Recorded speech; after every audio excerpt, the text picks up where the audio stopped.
Hello everyone, welcome back to my channel. आज हम करेंगे केमिस्ट्री के एमसीक्यूज़ जो कि यूज़फुल होंगे अलग अलग कॉम्पिटिटिव एग्ज़ाम्स के लिए। तो शुरू करते हैं। पहला क्वेश्चन है, the nuclear fuel in the sun is.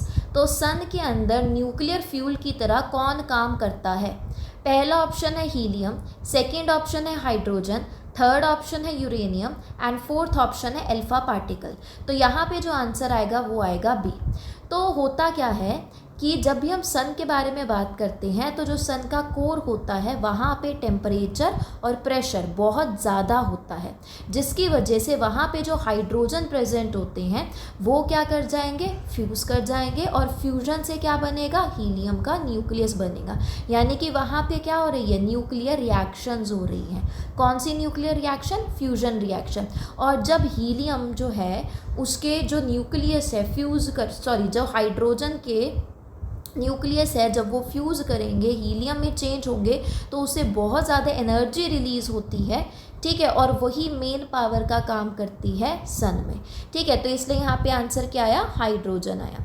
तो देखो ये जो सन है वो जनरेट करती है एनर्जी को किस प्रोसेस से, न्यूक्लियर फ्यूजन से, जहाँ पे हाइड्रोजन एटम एक दूसरे के साथ फ्यूज़ हो जाते हैं और वो बनाते हैं हीलियम का न्यूक्लियस, और जिससे बहुत ज़्यादा अमाउंट की एनर्जी रिलीज़ होती है। नेक्स्ट क्वेश्चन करते हैं। नेक्स्ट है, विच one of the following element is used in the manufacture of safety matches. तो जो हम सेफ्टी मैचेस देखते हैं, माचिस देखते हैं, तो उसको बनाने के लिए कौन से एलिमेंट का यूज़ किया जाता है? तो फर्स्ट ऑप्शन है ग्रेफाइट, सेकेंड ऑप्शन है फॉस्फोरस, थर्ड ऑप्शन है सिलिकॉन एंड फोर्थ ऑप्शन है सोडियम। तो यहाँ पे जो आंसर बनेगा वो बनेगा बी ऑप्शन। अब देखो, तुमने देखी होगी मैच स्टिक, है ना, तो वो जो डब्बी होती है ना, तो यहाँ पे हमें क्या देखने को मिलते हैं, इस तरीके से कुछ डॉट्स देखने को मिलते हैं साइड में, और ये डॉट्स किस कलर के होते हैं, थोड़े रेडिश कलर के होते हैं। तो बेसिकली यहाँ पे किसका इस्तेमाल किया जाता है, रेड फॉस्फोरस का इस्तेमाल किया जाता है।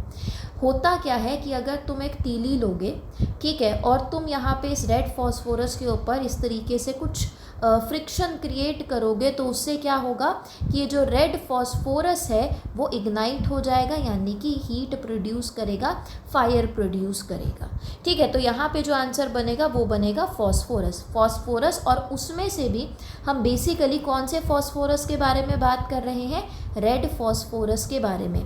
तो ये जो रेड फॉस्फोरस होता है वो सेफ्टी मैचेस में यूज़ किया जाता है। ये जो फॉस्फोरस होता है ये सेफ़र होता है as compared to white phosphorus. तो जो वाइट फॉस्फोरस होता है ना, वो रूम टेम्परेचर पे ही आग पकड़ लेता है, लेकिन रेड फॉस्फोरस ऐसा नहीं होता है। तो जब भी हम सरफेस को स्ट्राइक करते हैं मैच बॉक्स की, तो वो फ्रिक्शन क्रिएट करता है, जिससे जो मैच है, बेसिकली वो जो तीली है ऊपर लेड लगा हुआ होता है, वो इग्नाइट हो जाता है, ठीक है। नेक्स्ट क्वेश्चन करते हैं। The halogen being used as analgesic is। सबसे पहले देखो यहाँ पे क्या लिखा है, हेलोजन। तो हेलो का मतलब क्या होता है, हेलो का मतलब होता है सॉल्ट, और जन का मतलब क्या होता है, प्रोड्यूसर्स, ठीक है। तो हेलोजन क्या होते हैं, हेलोजन जो होते हैं वो सॉल्ट प्रोड्यूसर्स होते हैं। अगर हम अपने पीरियोडिक टेबल के बारे में बात करते हैं तो हमारे पीरियोडिक टेबल में जो ग्रुप 17 है उसको हम हेलोजन बोलते हैं। अब ग्रुप 17 में कौन कौन से एलिमेंट आते हैं, अब ध्यान से सुनना, निमोनिक के हिसाब से सुनना। First class biryani in Australia, ठीक है, और नीचे आ जाता है 117 एलिमेंट। तो ये क्या है, fluorine, chlorine, bromine, iodine, astatine और साथ में 117 एलिमेंट। तो इनमें से कौन सा ऐसा हेलोजन है जिसको हम एनाल्जेसिक के तौर पे यूज़ करते हैं। एनाल्जेसिक वो दवाइयाँ होती हैं जो कि जब किसी को पेन होता है तब दी जाती है, बेसिकली ये पेन को रिलीव करने के लिए दी जाती है। तो वो हेलोजन जो कि एनाल्जेसिक के तौर पे यूज़ किया जाता है वो है ब्रोमीन। ठीक है, तो एनाल्जेसिक क्या है? वो ड्रग जो कि रिलीव करती है पेन को। ब्रोमीन अलग अलग मेडिकेशन में यूज़ की जाती है कि और ज़्यादातर एनाल्जेसिक के तौर पे यूज़ की जाती है, एनाल्जेसिक जो पेन को रिलीव करते हैं। कुछ सोर्सेज जो होती हैं वो मेंशन भी करती है कि ये जो ब्रोमीन के कंपाउंड्स होते हैं ये ओवर द काउंटर मेडिसिन के तौर पे यूज़ किए जाते हैं। ओवर द काउंटर मेडिसिन का मतलब होता है कि वो दवाइयाँ जिनको बिना प्रिस्क्रिप्शन के भी हम खरीद सकते हैं। ठीक है, और ये जो ड्रग्स होती है वो निमोनिया या फिर कोकेन की एडिक्शन को भी ट्रीट करने के लिए यूज़ की जाती है। नेक्स्ट क्वेश्चन है, विच one of the following element is a metalloid. अब देखो, जब भी हम मेटलॉइड के बारे में बात करते हैं तो इसके अंदर मेटल्स और नॉन मेटल्स दोनों के कैरेक्टरिस्टिक्स पाए जाते हैं। तो जब भी हम बात करते हैं हमारे पीरियोडिक टेबल के बारे में, तो यहाँ पे हम क्या बोलते हैं, कुछ इस तरीके से दिखता है पीरियोडिक टेबल, राइट। तो यहाँ पे ये वाला जो ब्लॉक होता है ये होता है एस ब्लॉक, ये ब्लॉक होता है पी ब्लॉक, ये ब्लॉक होता है डी ब्लॉक और ये वाला ब्लॉक होता है एफ ब्लॉक। तो जब हम पी ब्लॉक के बारे में बात करते हैं तो इसी के अंदर पाए जाते हैं मेटलॉइड्स और वो इस तरीके से पाए जाते हैं। मतलब एक सीडीसी बना लो, यहाँ पे जो एलिमेंट होगा, यहाँ पे एलिमेंट, यहाँ पे एलिमेंट, यहाँ पे एलिमेंट, तो वो कौन होते हैं? मेटलॉइड्स होते हैं, यानी कि जिसके अंदर दोनों की प्रॉपर्टीज़ होती हैं, मेटल की भी प्रॉपर्टीज़ होती हैं एंड नॉन मेटल की भी प्रॉपर्टीज़ होते हैं। टोटल 7 मेटलॉइड प्रेजेंट होते हैं हमारे पीरियोडिक टेबल के अंदर। ठीक है, तो देखो यहाँ पे क्या क्या है। फर्स्ट है फॉस्फोरस, सेकंड है एल्यूमिनियम, थर्ड है एस्टाटीन एंड फोर्थ क्या है? पोलोनियम। तो मेटलॉइड क्या है इनमें से? एस्टाटीन है। ठीक है, तो ये जो है यहाँ पर ये है 7 मेटलॉइड। कौन कौन से होते हैं? एक तो होता है टेलुरियम जिसका सिंबल होता है Te, एक होता है सिलिकॉन जिसका सिंबल होता है Si, एक होता है एंटीमनी जिसका सिंबल होता है Sb, एक होता है बोरॉन जिसका सिंबल होगा B, एक होता है जर्मेनियम जिसका सिंबल होता है Ge, एक होता है As जिसका नाम होता है आर्सेनिक और एक होता है एस्टाटीन 80। ठीक है, तो यहाँ पे हमारे पास जो आंसर आ रहा था वो क्या आ रहा था? आर्सेनिक आ रहा था। नेक्स्ट क्वेश्चन करते हैं, which is the rarest naturally occurring element of earth. हमारे अर्थ में पाए जाने वाला सबसे रेयरेस्ट नेचुरली अकरिंग एलिमेंट कौन सा है? तो फर्स्ट है गोल्ड, सेकंड है एंटीमनी, थर्ड है जर्मेनियम एंड फोर्थ है एस्टाटीन। तो यहाँ पे जो सबसे रेयरेस्ट होता है वो होता है एस्टाटीन। बेसिकली ये जो एस्टाटीन होता है ना वो तभी प्रोड्यूस होता है जब किसी चीज़ की किसी रेडियो एक्टिव आइसोटोप की डिग्रेडेशन हो रही होती है। जैसे जब हम बात करते हैं यूरेनियम के बारे में, तो जो यूरेनियम है जब वो टूटता है तो एस्टाटीन प्रोड्यूस करता है। तो इसकी जो हाफ़ लाइफ होती है ना वो बहुत ही ज़्यादा कम होती है। अब हाफ़ लाइफ का मतलब क्या हुआ?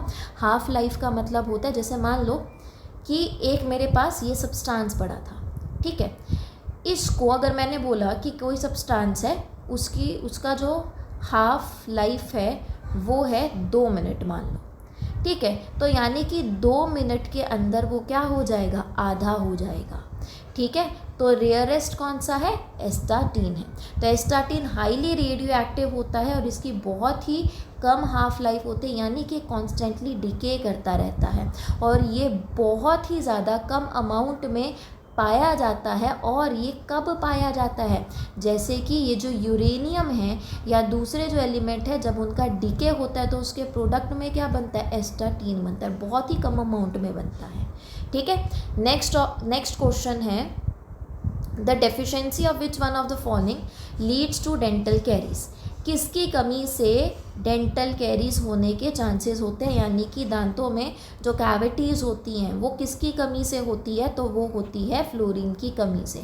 हमारे जो दांत होते हैं उनको क्या चाहिए होता है? फ्लोरीन चाहिए होता है। इवन किन्हीं टूथपेस्ट में भी फ्लोरीन पाया जाता है। तो ये जो फ्लोराइड है वो बहुत ही ज़रूरी होता है स्ट्रॉन्ग टीथ और बोन्स के लिए। अगर फ्लोराइड की डेफिशिएंसी हो जाती है तो उससे जो टूथ का इनेमल वाला पार्ट है, जो सबसे हार्डेस्ट सब्सटेंस होता है, वो क्या हो जाता है? वीक, और जिसकी वजह से डिके की सब्सेप्टिबिलिटी बढ़ जाती है।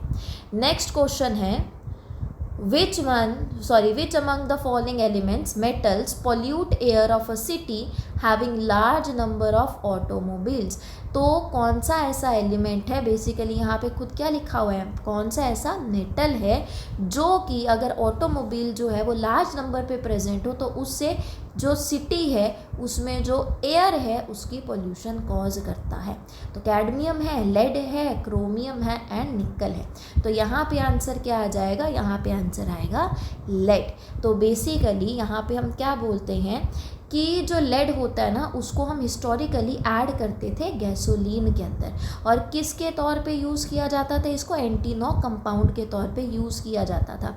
तो जब भी इसकी कंबशन होती थी तो इससे जो लेड के पार्टिकल्स थे वो कहाँ पे आना शुरू हो गए, एयर में आना शुरू हो गए, जिसकी वजह से ये क्या बन गया, एक सिग्निफिकेंट एयर पोल्यूटेंट बन गया सिटीज़ में, मतलब कि उन सिटीज़ में जहाँ पे ऑटोमोबाइल का ट्रैफिक काफ़ी ज़्यादा होता था।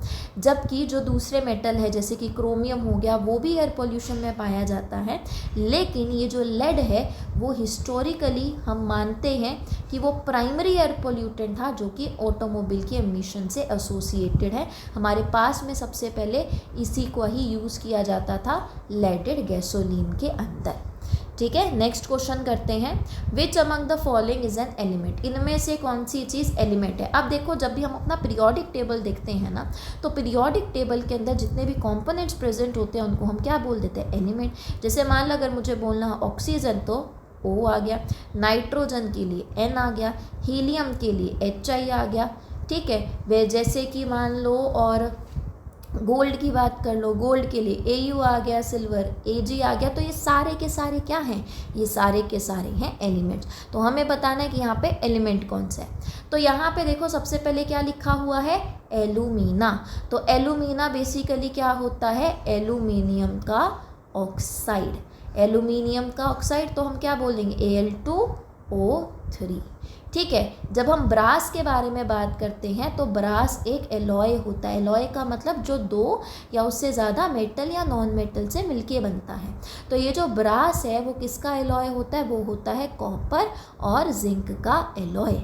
ठीक है, तो यहाँ पे भी मिक्स हो रही है क्या, तो क्या ये एलिमेंट होगा, नहीं होगा। क्या एलुमिना एलिमेंट होगा, नहीं होगा। अगर मान लो मैं सिलिका के बारे में बात करूँ तो ये जो सिलिका है वो क्या होता है, सिलिकन डाइऑक्साइड।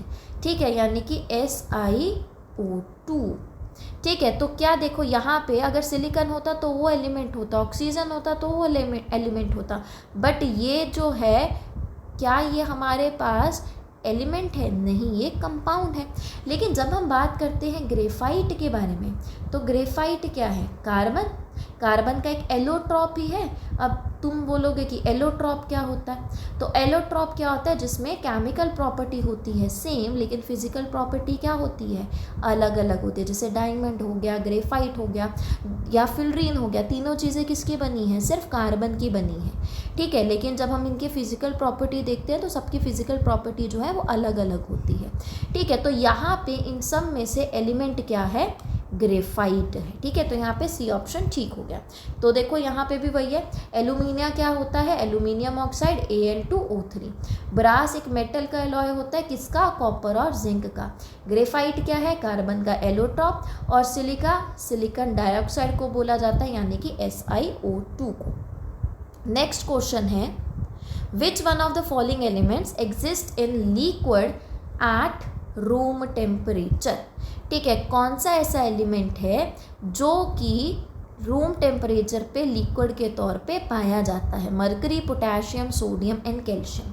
तो देखो होता क्या है, ये जो हमारे एलिमेंट्स होते हैं ना हम इनको क्लासीफाई कर सकते हैं मेटल्स में एंड नॉन मेटल्स में। तो जब भी हम मेटल्स के बारे में बात करते हैं तो जनरली मेटल्स कैसे होते हैं, जनरली मेटल्स जो होते हैं वो सॉलिड स्टेट में पाए जाते हैं, हार्ड होते हैं।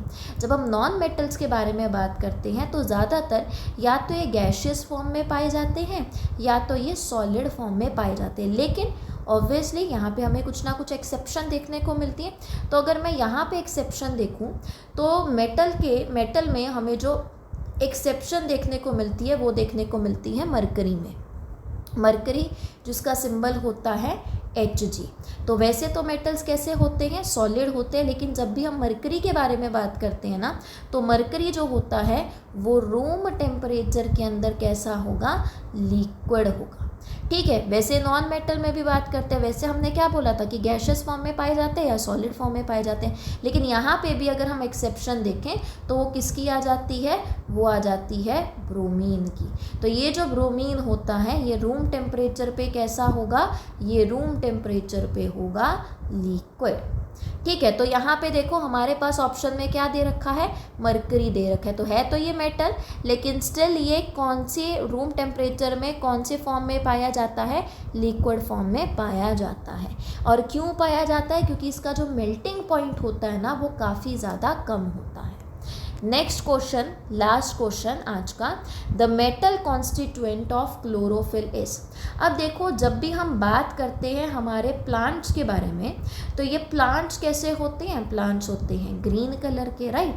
तो ये प्लांट्स ग्रीन कलर के क्यों होते हैं, क्योंकि इनके अंदर एक पिगमेंट प्रेजेंट होता है जिसको हम बोल देते हैं क्लोरोफिल। अब ये जो क्लोरोफिल है इसके अंदर भी क्या प्रेजेंट होता है, तो इसके अंदर प्रेजेंट होता है मैग्नीशियम। और ये जो क्लोरोफिल होता है ना यही हेल्प करता है किसमें, फोटोसिंथेसिस में। फोटोसिंथेसिस याद है सबको, फोटो का मतलब लाइट, सिंथेसिस का मतलब क्या होता है, बनाना। तो यहाँ पे जब हम फोटोसिंथेसिस की डेफिनेशन बोलते हैं तो हम बोलते हैं कि photosynthesis is the process by which green plants make their own food with the help of sunlight, water, minerals and carbon dioxide. तो होता क्या है कि ये जो मैग्नीशियम है ना वो किस में हेल्प करता है, सनलाइट को एब्जॉर्ब करने में हेल्प करता है, और उसी की वजह से जो ग्रीन प्लांट्स होते हैं वो अपना खाना खुद बना सकते हैं। ठीक है, तो यहाँ पे याद रखना क्लोरोफिल जो है वो मैग्नीशियम का बना हुआ होता है। तो metal constituent of chlorophyll is magnesium.